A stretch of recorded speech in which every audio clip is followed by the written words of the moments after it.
దేవుని వాక్యంలోకి వెళ్దాం. మీకా గ్రంథము 6వ అధ్యాయము 6, 7, 8 వచనాలను చదువుకుందాం. మీకా 6, చాప్టర్ 6, 7 and 8 verses. ఏమి తీసుకొని వచ్చి నేను యెహోవాను దర్శింతును, ఏమి తీసుకొని వచ్చి మహోన్నతుడైన దేవుని సన్నిధిని నమస్కారము చేతును. దహన బలులను ఏడాది దూడలను అర్పించి దర్శింతున, వేల కొలది పొట్టేళ్లను వేలాది నదులంత విస్తారమైన తైలమును ఆయనకు సంతోషము కలుగజేయున. నా అతిక్రమమునకై నా జ్యేష్ఠ పుత్రుని నేనిత్తున, నా పాప పరిహారమునకై నా గర్భఫలమును నేనిత్తున. మనుష్యుడా, ఏది ఉత్తమమో అది నీకు తెలియజేయబడి ఉన్నది. న్యాయముగా నడుచుకొనుటయు, కనికరమును ప్రేమించుటయు, దీన మనస్సు కలిగి నీ దేవుని ఎదుట ప్రవర్తించుటయు, ఇంతే కదా యెహోవా నిన్ను అడుగుచున్నాడు. దేవుడు ఈ వాక్యమును దీవించునుగాక. ప్రియ సంగమా, ప్రవక్త అయిన మీకా ద్వారా దేవుని సన్నిధికి వచ్చే మనుషుని ఆలోచన, అలాగే ఆ మనుషుల ఆలోచన ఎరిగిన దేవుని ఆజ్ఞాపన ఈరోజు వచన రూపంలో మన ముందు ఉంచబడి ఉంది. ఈ వచనాలు మనకు చాలా పరిచయం ఉన్న వచనాలు. ఎంతగా పరిచయం అంటే వీటి ఆధారంగా మనము పాటలు పాడుకుంటూ ఉంటాం. వీటి ఆధారంగా అనేక సార్లు ప్రార్థనలు చేస్తూ ఉంటాం. ఆ పాటల, ఆ ప్రార్థనల అర్థం ఏంటి అంటే, దేవునికి నేనేమి ఇయ్యగలను, ఎలా ఆయన సన్నిధికి నేను రావాలి. ఎంతో ఆత్మీయమైన భావన మనకు ఈ మాటల్లో కనిపిస్తుంది. మనం చదువుకున్న వచనాల్లో మొదటి 2 వచనాల్లో అదే మనకు కనబడుతూ ఉంది. ప్రవక్త తన మాటల ద్వారా అదే మనకు వినిపించి ఉన్నారు. ఏమి తీసుకొని వచ్చి నేను యెహోవాను దర్శింతును, ఏమి తీసుకొని వచ్చి మహోన్నతుడైన దేవుని సన్నిధిని నమస్కారం చేతును, దహన బలులను ఏడాది దూడలను అర్పించి దర్శింతున్నా, వేల కొలది పొట్టేళ్లను వేలాది నదులంత విస్తారమైన తైలమును అర్పించి ఆయనకు సంతోషం కలుగజేతున్నా, నా అతిక్రమమునకై నా జ్యేష్ఠ పుత్రుని ఇత్తునా, నా పాప పరిహారముకై నా గర్భఫలమును నేను ఇత్తునా. ఎంతో లోతైన ఆత్మీయమైన ఆలోచనగా మనకు కనబడుతూ ఉంది. దేవుని దగ్గరికి ఎలా రావాలి, నేను ఆయనకు ఏమి ఇవ్వాలి, ఎలా ఆయనకు సమర్పించుకోవాలి, చాలా సంతోషం. కానీ ఈ ఆలోచన ఇంకా మనం లోతుగా గమనిస్తే అందులో కొన్ని అనుకూలతలు, కొన్ని ప్రతికూలతలు కూడా మనకు కనబడుతూ ఉన్నాయి. ముందుగా అనుకూలత విషయానికి వస్తే, దేవుని సన్నిధికి వచ్చేటప్పుడు ఏదైనా తీసుకురావాలి, లేదంటే దేవుని సన్నిధికి పరిశుద్ధంగా రావాలి, ఆయనకు ఇష్టంగా రావాలి, ఆయనకు సమర్పించాలి, ఆ సమర్పణ ద్వారా ఆయనను ఆరాధించాలి. ఇవన్నీ అనుకూలతగా మనకు కనబడుతుంది, అనుకూలమైన భావనగా మనకు కనబడుతూ ఉంది. కానీ మరోవైపు చూస్తే ఆయన సన్నిధికి ఎలా రావాలి, ఏం తీసుకొని రావాలి అనే తెలియని స్థితి మనకు కనబడుతూ ఉంది. దేవునికి ఏమి ఇష్టమో, దేవునికి ఏమి కావాలో అనేది తెలుసుకోలేని పరిస్థితి మనకు ఆ మాటల్లో కనబడుతూ ఉంది. దాని ఫలితంగా తనకు అనుకూలమైన దానిని తీసుకొని వచ్చే మనస్థితి, ఇవన్నీ ఆ భావనలో ప్రతికూలతగా మనకు కనబడుతూ ఉంది. ఏది ఏమైనా అది అనుకూలమైన ప్రతికూలమైన మనముక నిజాన్ని గమనించవలసిన అవసరం ఉంది. అదేంటి అంటే, మనిషి ఆలోచన ఎప్పుడూ అసంపూర్ణమే. అది అనుకూలమైన ఆలోచన కావచ్చు, ప్రతికూలమైన ఆలోచన కావచ్చు. ఏ ఆలోచన అయినా మనిషి ఆలోచన ఎప్పుడూ అసంపూర్ణమే. అందుకని అది ఎప్పుడూ ప్రశ్నలాగే కనబడుతూ ఉంది మనకు. ఎలా రావాలి, ఏం తీసుకురావాలి, ఇది తీసుకొని రావాలా, అది అర్పించాలనా, ఇది అర్పించాలనా, అది ఎప్పుడూ ఒక సమాధానం వెతికేదిగానే ఉంటుంది. మనిషి ఆలోచన ఒక స్పష్టత లేకుండా ఉంటుంది. ఆ మొదటి 2 వచనాలను మనం జాగ్రత్తగా చూస్తే అదే కనబడుతూ ఉంది. సంపూర్ణత, స్పష్టత లేని ఒక మనిషి ఆలోచన అక్కడ మనం చూస్తూ ఉన్నాం. అలాంటి స్పష్టత లేని, సంపూర్ణత లేని ఆలోచన మనిషి దేవుణ్ణి ఏనాడో ఆరాధించలేదు సంపూర్ణంగా. అందుకే దేవుడు నిస్పష్టంగా మాట్లాడుతూ ఉన్నారు 3వ వచనంలో. తన ఆజ్ఞాపన మన ముందు ఉంచి ఉన్నాడు. అదే మనం చదువుకున్న 3వ వచనం. మనుష్యుడా, ఏది ఉత్తమమో అది నీకు తెలియజేయబడి ఉన్నది. న్యాయంగా నడుచుకొనుటయు, కనికరమును ప్రేమించుటయు, దీన మనస్సు కలిగి నీ దేవుని ఎదుట ప్రవర్తించుటయు. ఇంతే కదా యెహోవా నిన్ను అడుగుచూ ఉన్నాడు అని వాక్యంలో మనకు వినబడుతూ ఉంది. ఇక్కడ మనం ఒక మాట అర్థం చేయాలి. యెహోవా నిన్ను అడుగుచూ ఉన్నాడు, ఆయన అడుగుతూ ఉన్నారు అంటే ఆయన దగ్గరకు మనం వచ్చి మనం అడిగినట్టు కాదు ఈ మాట. ఆయన అడుగుతూ ఉన్నారంటే ఆయన ఆజ్ఞాపిస్తూ ఉన్నారు. ఎందుకంటే ఆయన ముందే చెప్పారు, ఏది ఉత్తమమో అది నీకు తెలియజేయబడి ఉన్నది. ఆ తెలియజేయబడిన దానిని నీవు చేస్తూ ఉన్నావా? మరొకసారి జ్ఞాపకం చేస్తూ ఉన్నాడు ఆయన. ఇప్పుడు కొత్తగా మనకు చెప్పాల్సింది ఏమీ లేదు. ఎన్నోసార్లు ఆయన మనతో మాట్లాడి ఉన్నారు. ఏది ఉత్తమమో అది మనకు తెలియజేయబడి ఉంది. వాటిని గుర్తు చేస్తూ ఉన్నారు ఈరోజు. అవి మనం ఎంతవరకు చేస్తూ ఉన్నాం, ఎంతవరకు ఆ రీతిగా ఆయన దగ్గరికి వస్తూ ఉన్నాం, ఆయన మనల్ని అడుగుతూ ఉన్నారు. అందుకనే ఈ మాటను మనం ఈరోజు దేవుని ఆజ్ఞాపనగా అర్థం చేయవలసిన అవసరం ఉంది. అంతేకాదు, ఆ ఆజ్ఞాపించేవారు ఎవరు, ఆ అడిగేవారు ఎవరనేది కూడా మనము అర్థం చేయవలసిన అవసరం ఉంది. అడిగేవారు ఎవరో కాదు, ఆకాశాలను సృజించి వాటిని విశాలపరిచి భూమిని అందులో పుట్టిన సమస్తమును మహిమపరిచి దాని మీదనున్న జనులకు ప్రాణమును దానిలో నడుచు వారికి జీవాత్మను ఇచ్చుచున్న దేవుడైన యెహోవా మాట్లాడిన మాట అని యెషయా భక్తుడు చెప్తూ ఉన్నారు. అంతేకాదు, కీర్తనలు 50వ కీర్తనలో కీర్తనాకారుడు చెబుతూ ఉన్నాడు దేవుని మాటను. నా జనులారా, నేను మాటలాడబోచున్నాను, ఆలకించండి. ఇజ్రాయేలు ఆలకింపుము. నేను దేవుడను, నీ దేవుడను. నేను నీ మీద సాక్ష్యం పలికెదను. నీ బలుల విషయమై నేను నిన్ను గద్దించుటలేదు. నీ దహన బలులు నిత్యము నా ఎదుట కనబడుచున్నవి. నీ ఇంట నుండి కోడెనైనను నీ మందలో నుండి పొట్టేళ్లనైనను నేను తీసుకొనను. అడవి మృగములన్నీ, 1000 కొండల మీది పశువులన్నీ నావే కదా. కొండలలోని పక్షులన్నింటినీ నేను ఎరుగుదును. పొలములలోని పశ్వాదులు నా వశమై ఉన్నవి. లోకమును దాని పరిపూర్ణతయు నావే.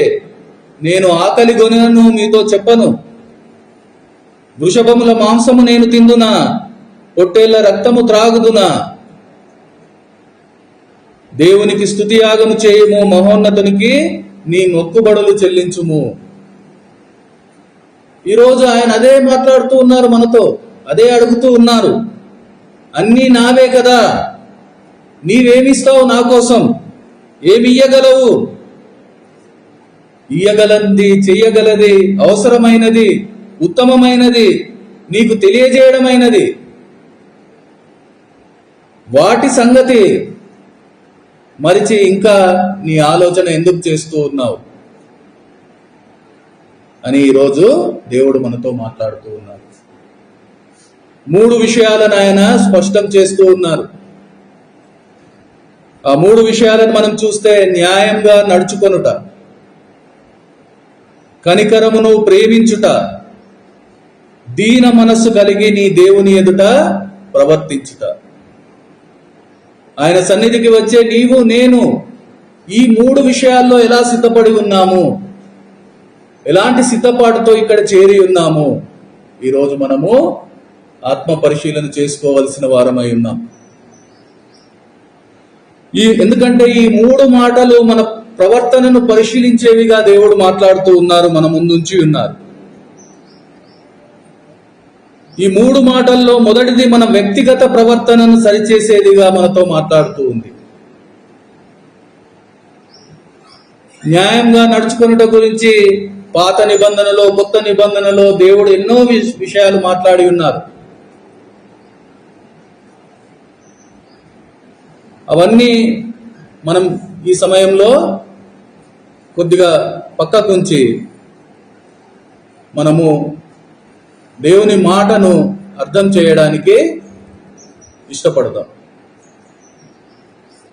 ఎన్నో మాటలు ఆయన మాట్లాడి ఉన్నారు, వాటిని అన్నింటినీ మనం అనేక సార్లు విని ఉన్నాం. కానీ న్యాయముగా నడుచుకొనుట అనే మాట వినగానే మనం ఏమనుకుంటామంటే, నేనేం ఎవరికి అన్యాయం చేయడం లేదు, నేనైతే న్యాయంగానే ఉంటూ ఉన్నాను, ఇది నా కొరకు కాదు అని అనుకుంటాం. ఈ విషయాన్ని ఇలా మనం ఒకసారి ఆలోచన చేద్దాం, అర్థం చేద్దాం. దేవుడు ఎన్నో ఆజ్ఞలు, బాధ్యతలు మనకిచ్చారు. వాక్యానుసారంగా మనం చూస్తే ప్రధానమైన ఆజ్ఞ ఆయన మనకిచ్చి ఉన్నారు, ఇతరులను ప్రేమించడం. అలాగే ప్రధానమైన బాధ్యత మనకు ఆయన ఇచ్చి ఉన్నారు, సమస్త జనులకు సువార్త ప్రకటించడం. ఇవి మనకి ఇవ్వడంలోని దేవుని ఉద్దేశం. నీవు ఇతరుల మీద చూపే సువార్త, నువ్వు ఇతరులకు చెప్పే సువార్త, నీవు ఇతరులను మీద చూపించే నీ ప్రేమ, ఇవన్నీ ఒక మనిషిని దేవుని వైపు చూడడానికి, తన స్థితిని అర్థం చేయడానికి,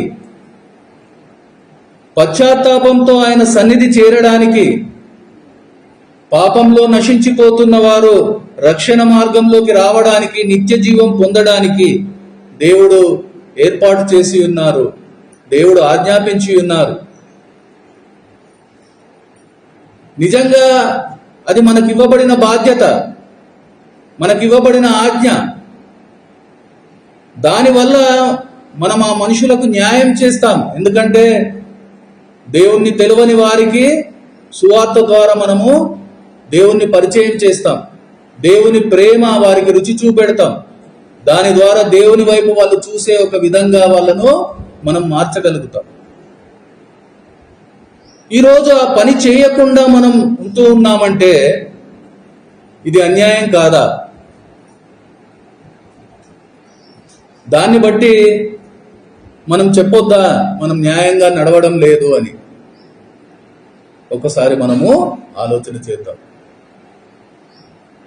అలాగే దేవుడు ఈ లోకంకు వేరుగా, ప్రత్యేకంగా మనల్ని ఉండమన్నారు. ఎందుకు? ఈ లోకంలో ఉండే మనుషులు మనల్ని చూసి, ఆ ప్రత్యేకతను చూసి, దాని ద్వారా దేవుణ్ణి చూడగలిగే ఒక గొప్ప భాగ్యం వాళ్ళు పొందుకోవడానికి. ఈరోజు అలా జీవించలేని మన ప్రతి పరిస్థితి వాళ్ళకు అన్యాయమే చేస్తుంది. అలాంటి పరిస్థితుల్లో మనం ఎలా చెప్పగలం నేను న్యాయంగా నడుచుకుంటూ ఉన్నానని?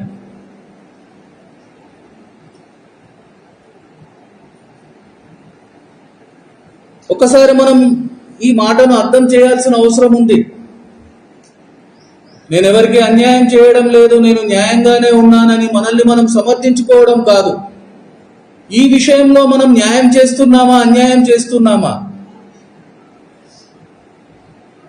ఇలా ఎన్నో విషయాలు ఒక క్రైస్తవునిగా ఈ లోకం ఎదుట నీవు నేను మనము చూపించలేని సాక్ష్యపు జీవితంలోని ప్రతి కొదువ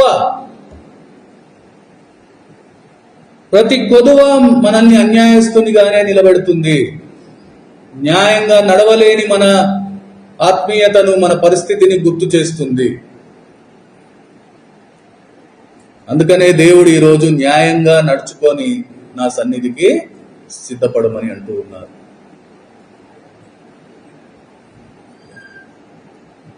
అలాగే న్యాయంగా నడుచుకొనుట గూర్చి, న్యాయంగా నడవడం అంటే దేవుడు చెప్పిన ప్రతి ఆజ్ఞ ప్రకారం జీవించడం. న్యాయంగా నడవడం అంటే దేవుని ఉద్దేశానికి అనుగుణంగా జీవించడం. న్యాయంగా నడవడం అంటే ఆయన చిత్తంలో నడవడం. ఇదే ఉత్తమం. అందుకనే దేవుడు చెబుతూ ఉన్నారు, ఉత్తమమైనది మీకు ఆల్రెడీ నేను తెలియజేశాను. అందుకనే ఆయన ఈరోజు మొదటగా మనల్ని న్యాయంగా నడవడం గురించి మాట్లాడుతూ ఉన్నారు, అడుగుతూ ఉన్నారు. నిజంగా మనం న్యాయంగా నడుస్తూ ఉన్నామా?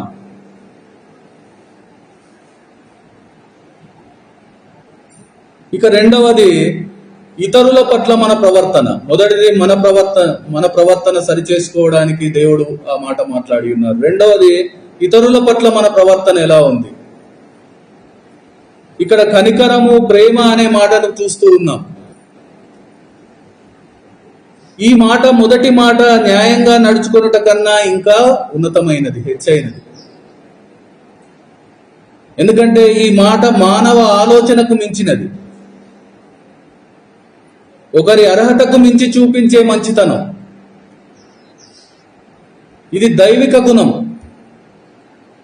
ఎందుకంటే న్యాయం కన్నా, సమాధానం కన్నా గొప్పది ఈ కనికరం, ఈ కృప. కృప అనేది దేవుని గుణం. కానీ ఆయన తన గుణాన్ని మనలో చూడాలని అనుకుంటూ ఉన్నారు. ఒక వ్యక్తికి న్యాయంగా జరిగించేదానికన్నా ఎక్కువ చేయడం, అర్హతకు మించిన ప్రేమను చూపించడం, అదే కనికరం. ఒక భక్తుడిలా అన్నారు, కృప అనేది దేవుడు మానవుని పట్ల చూపించే దైవ లక్షణం. కనికరం అనేది మానవునిలోని దైవ లక్షణం. దీన్ని మనం అర్థం చేద్దాం. నిజంగా కృప అనేది దేవుని లక్షణం. ఆ లక్షణాన్ని మనము పొందుకొని అది మన జీవితంలో చూపెట్టడమే కనికరం.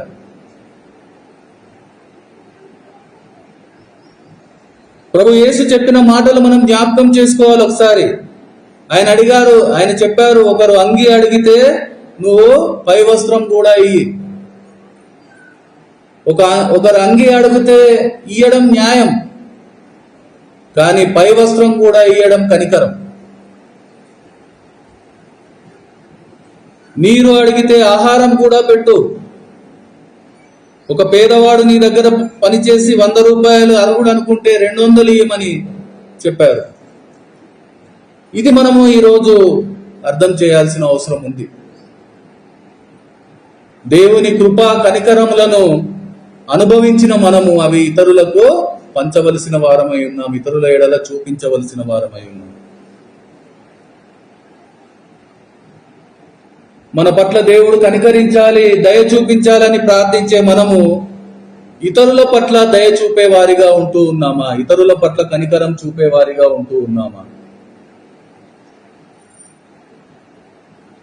అందుకనే వాక్యం చెబుతూ ఉంది, క్రీస్తు యేసుకు కలిగిన మనస్సు మీరు కలిగి ఉండండి. ఎందుకంటే ఆ మనసు మాత్రమే కనికరం చూపుతుంది.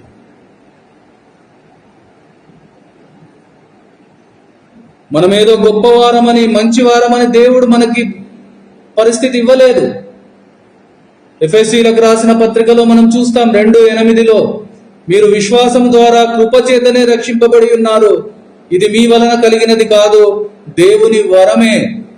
మనకే అర్హత లేదు. ఆయన కృప వల్ల మనం ఈరోజు ఈ గొప్ప భాగ్యాన్ని మనం పొందుకున్నాం. ఈ గొప్ప భాగ్యాన్ని మనము ఇతరులకు అందివ్వలేని పరిస్థితుల్లో, ఇతరులకు చూపించలేని పరిస్థితుల్లో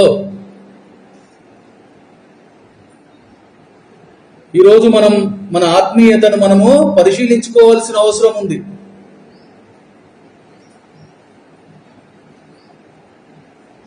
దేవుడు తిరిగి మన నుండి కోరుకునేది అదే.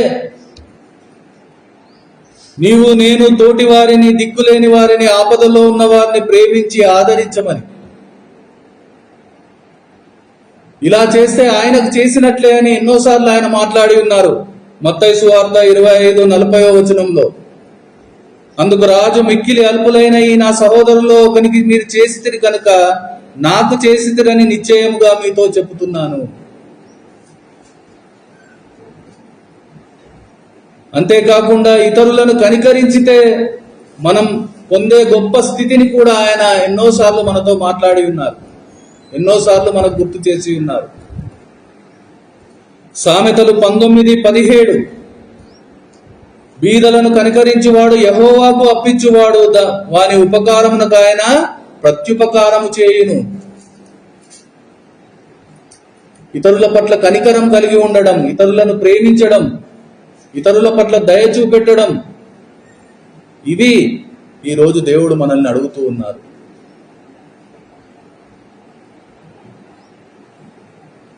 ఈరోజు దేవుని కృప, కనికరము, ప్రేమ ఇవన్నీ పొంది అనుభవించిన మనము ఇతరుల పట్ల చూపగలుగుతూ ఉన్నామా? ఇతరుల పట్ల మన ప్రవర్తన ఎలా ఉంది?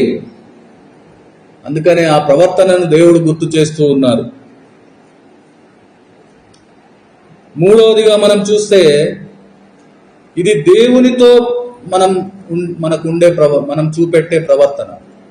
ఆ ప్రవర్తనను సరిచేసేదిగా ఈ వాక్యం మనకు వినబడుతూ ఉంది. దీన మనస్సు కలిగి నీ దేవుని ఎదుట ప్రవర్తించుము. ఈరోజు ఆయన సన్నిధిలో మనం ఎలాంటి మనస్సుతో వచ్చాం? మనుషులైతే మన హృదయాన్ని, మన మనస్సును తెలియదు వాళ్ళకు, కానీ దేవుడైతే సమస్తము తెలిసినవారు.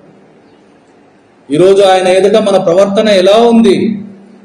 ఇది మనం ఒకసారి ఆలోచన చేయవలసిన అవసరం ఉంది. ఎందుకంటే ఈ మూడవ మాట దేవుని పట్ల మన ప్రవర్తనను గురించి తెలియజేస్తూ ఉంది. ఎవరు దీన మనస్సు కలిగి దేవుని ఎదుట ప్రవర్తిస్తారో వారి వైపే దేవుని దృష్టి ఉంటుందని వాక్యం చెబుతూ ఉంది. నిజంగా దేవుని దృష్టిలో నువ్వు ఉండడానికి వచ్చావు. దేవుని ఆ కరుణారసమైన చూపులో నువ్వు ఉండడానికి వచ్చావు అంటే నీ ప్రవర్తన ఎలా ఉంది? దేవుని ఎదుట నీ ప్రవర్తన ఎలా ఉంది?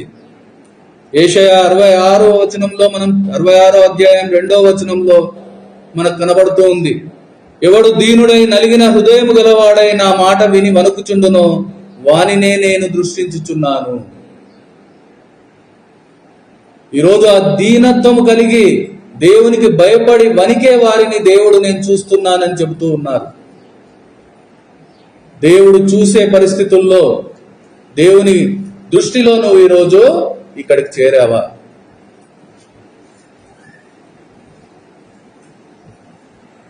ఆది నుండి మనిషి దేవుని పట్ల 2 రకాల వైఖరిలను కలిగి ఉంటూ ఉన్నాడు.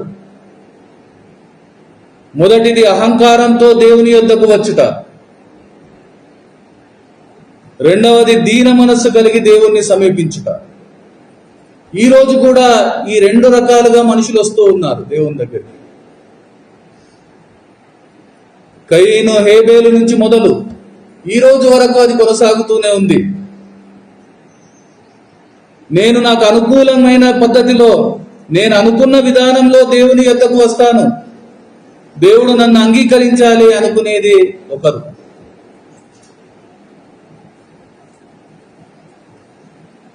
అయ్యో నేను దేవుని సన్నిధిని సమీపించుటకు యోగ్యుణ్ణి కాను, కేవలం ఆయన కృపను బట్టి ఆయన యొద్దకు వచ్చాను, ఆయన కనికరం కోసం నేను ఆయనను వేడుకుంటాను అని వచ్చేవాళ్ళు రెండవ రకం.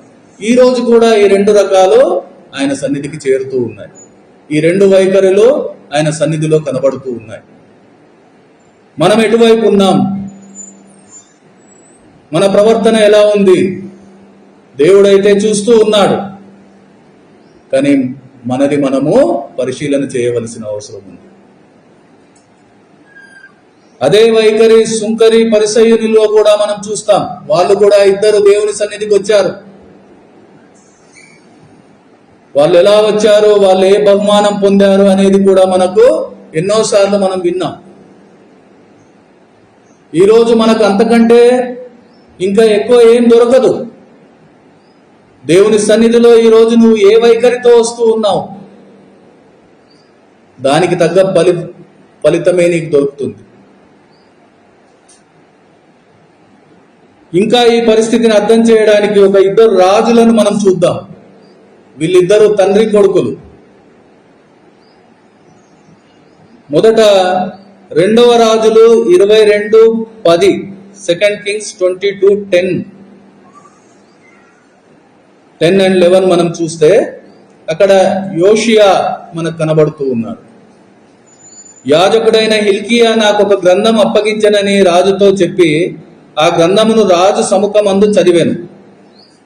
రాజు ధర్మశాస్త్రం గల ఆ గ్రంథపు మాటలు వినినప్పుడు తన బట్టలు చింపుకొనెను.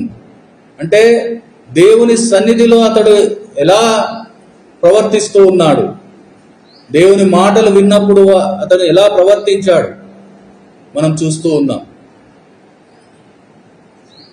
అలాగే అతని కుమారుడు యెహోయాకీము ఇర్మియా 36, 21, 22 వచనాలను 23 వచనాలను మనం చదివితే జెర్మియా 36, 21-23 అక్కడ కూడా ఇదే పరిస్థితి మనం చూస్తున్నాం.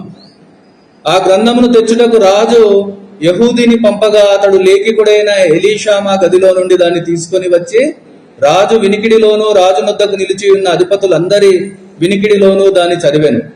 9వ మాసమున రాజు శీతాకాలపు నగరలో కూర్చుండి ఉండగా అతని ముందర కుంపటిలో అగ్ని రగులుచుండెను.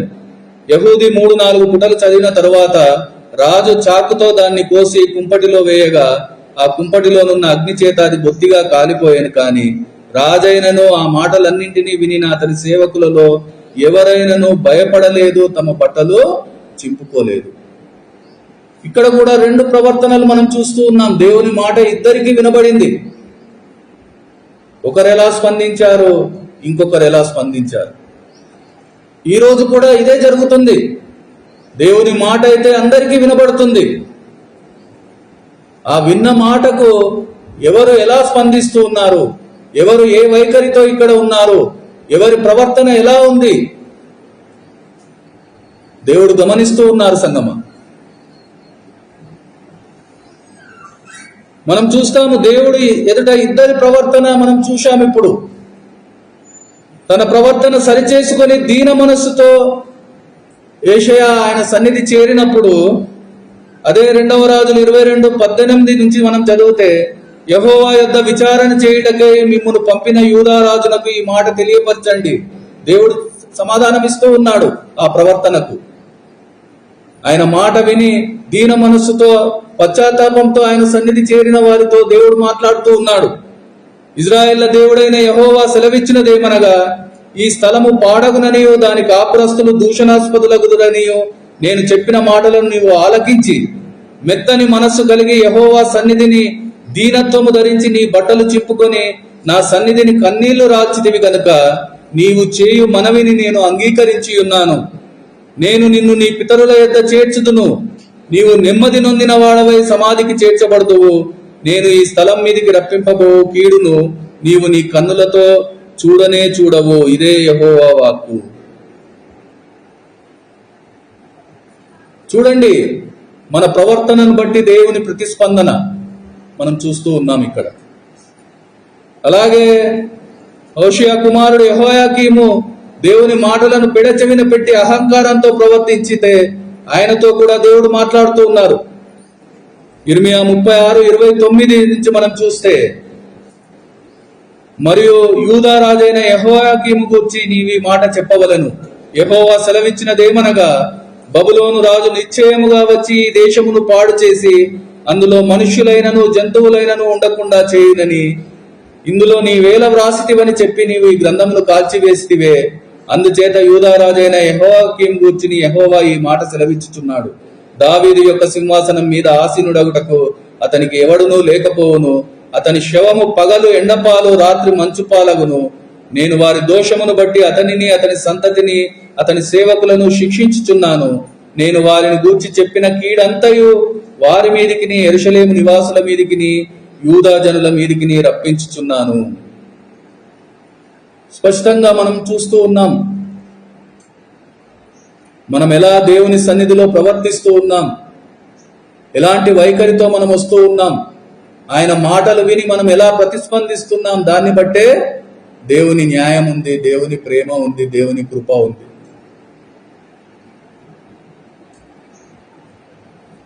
యెహోయాకీం ప్రవర్తన వల్ల ఏం జరిగింది మనకు తెలుసు. అతడి పరిపాలనలో యూదులు బబులోను చెరకు బానిసలుగా వెళ్ళవలసి వచ్చింది.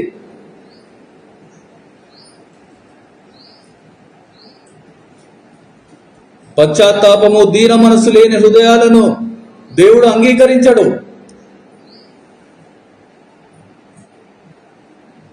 దేవుని సన్నిధిలో ఈ ఇద్దరు రాజులు వేరు వేరు విధంగా ప్రవర్తించారు. ఒకరు దుఃఖంతో, వినయంతో, దీన మనస్సుతో ప్రవర్తించారు, దేవుని కృపను పొందుకున్నారు. ఇంకొకరు లెక్కలేనితనంతో, అహంభావంతో ప్రవర్తించారు, దేవుని ఉగ్రతకు, తీర్పుకు గురయ్యారు. ఈ దినం నీవు నేను దేవుని ఎదుట ఎలా ఉన్నాం, ఏ విధమైన హృదయం కలిగి చేరి వచ్చాం, ఆయన ఎదుట మన ప్రవర్తన ఎలా ఉంది, ఆ ప్రవర్తన గురించి దేవుడు అడుగుతూ ఉన్నాడు. ఉత్తమమైనది నీకు తెలియజేసి ఉన్నానని చెప్తూ ఉన్నారు ఆయన. దేవుని ఎదుట దీన మనస్సు కలిగి ప్రవర్తించడం, ఇదే దేవుడు ఈరోజు మనల్ని అడుగుతూ ఉన్నారు. సంగమా, ఇంకా ఎలా ఆయన సన్నిధిలోకి రావాలి, ఏం తేవాలి, ఏం సమర్పించాలి అనే మన అసంపూర్ణమైన, అస్థిరమైన ఆలోచనల నుంచి బయటపడతాం. మన జీవితం ఒక ప్రశ్నలాగా మిగిలిపోకుండా సమాధానాన్ని పొందుకోనే విధంగా మనం మన ఆత్మీయ జీవితాన్ని కొనసాగించవలసిన వారమై ఉన్నాం. దేవుడు మనల్ని అడుగుతూ ఉన్నారు, ఎందుకంటే ఆయన ఉత్తమమైనది ఏది అనేది మనకు తెలియజేసి ఉన్నారు. ప్రతి విషయంలో ఆయన ఎలా ఉండాలి, ఏది ఉత్తమమైనది మనకు తెలియజేసి ఉన్నారు. వ్యక్తిగతంగా మన ప్రవర్తన ఎలా ఉండాలి, సంఘంగా మన ప్రవర్తన ఎలా ఉండాలి, దేవుని ఎదుట మన ప్రవర్తన ఎలా ఉండాలి, సమాజంలో మన ప్రవర్తన ఎలా ఉండాలి, లోకంలో మన ప్రవర్తన ఎలా ఉండాలి, ఆయన సమస్తము మనకు తెలియజేసి ఉన్నాడు. ఉత్తమమైనది మనకు తెలియజేసి ఉన్నాడు.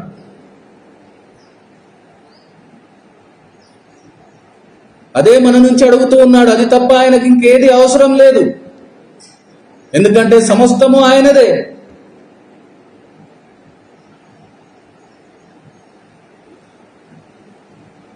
ఈ మూడు విషయాలు ఈరోజు మన ముందు దేవుడు ఉంచి ఉన్నారు. మనపై చూపిన ఆయన మహాకృప కనికరములకు ప్రతిగా కనికరమును, ప్రేమను కలిగి ఉండమంటూ ఉన్నారు. ఆ ప్రేమను ఇతరుల పట్ల చూపెట్టమంటున్నారు. తోటి సహోదరుల పట్ల, తోటి వారి పట్ల న్యాయంగా నడుచుకోమంటూ ఉన్నారు. వినయ విధేయతలతో దీన మనస్సు కలిగి ఆయన ఎదుట ప్రవర్తించమంటూ ఉన్నారు.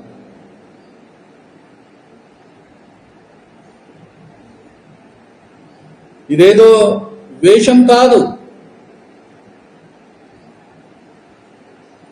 ఇది ఒక నటన చేయడానికి ఉండే పరిస్థితి కాదు. ఎందుకంటే ఆయన మన హృదయ రహస్యములను ఎరిగినవాడు. ఏ ముసుగు నిన్ను దాచలేదు, ఏ నటన నిన్ను కాపాడలేదు. దేవుని కళ్ళకు అన్నీ స్పష్టమై ఉన్నవని వాక్యం చెబుతూ ఉంది. రోమా 12:2 మనం చూస్తాం. రోమన్స్ 12:2, మీరు ఈ లోక మర్యాదను అనుసరింపక ఉత్తమమును, అనుకూలమైన, సంపూర్ణమైన దేవుని చిత్తమేదో పరీక్షించి తెలుసుకున్నట్లు మీ మనస్సు మారి నూతన మగుట వలన రూపాంతరం పొందండి. ఆ మార్పు మన నుంచి కోరుకుంటూ ఉన్నారు. మన వ్యక్తిగత జీవితంలో మార్పును కోరుకుంటున్నారు ఆయన. మన సంఘ జీవితంలో మార్పును కోరుకుంటూ ఉన్నారు. అలాగే దేవుని పట్ల మన ప్రవర్తన కూడా సరిచేసుకోమంటూ ఉన్నారు. దేవుని మాట వింటున్నావు, కానీ ఆ మాటను పట్టించుకుంటలేవు, ఆ మాటకు అనుగుణంగా నడవడం లేదు అంటే నువ్వు ఎలాంటి ప్రవర్తన కలిగి ఉంటూ ఉన్నావు? ఒక్కసారి ఆలోచన చేద్దాం.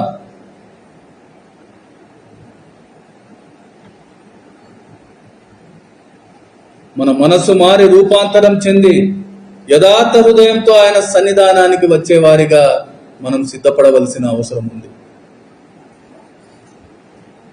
ఎందుకంటే అదే ఆ పరిస్థితి మాత్రమే ఆయనను నిజంగా ఆరాధించగలుగుతుంది.